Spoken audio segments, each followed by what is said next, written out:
There was a man who had 4 sons. He wanted his sons to learn not to judge things too quickly. So he sent them each on a quest, in turn to go and look at a pear tree that was a great distance away. The first son went in the winter, the second in the spring, the third in summer, and the youngest son in the fall. When they had all gone and come back, he called them together to describe what they had seen. The first son said that the tree was ugly, bent and twisted.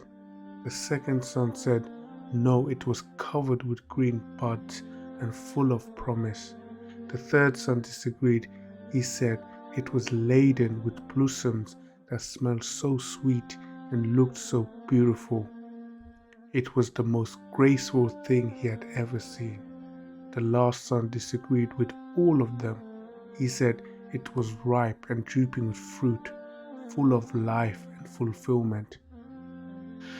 The man then explained to his sons that they were all right because they had each seen but only one season in the tree's life.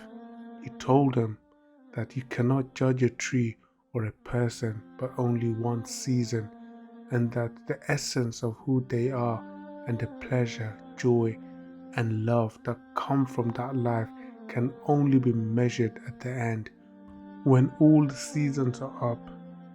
If you give up when it's winter, you will miss the promise of your spring, the beauty of your summer, fulfillment of your fall. Don't let the pain of one season destroy the joy of all the rest. Don't judge life by one difficult season. Persevere through the difficult patches, and better times are sure to come sometime or later.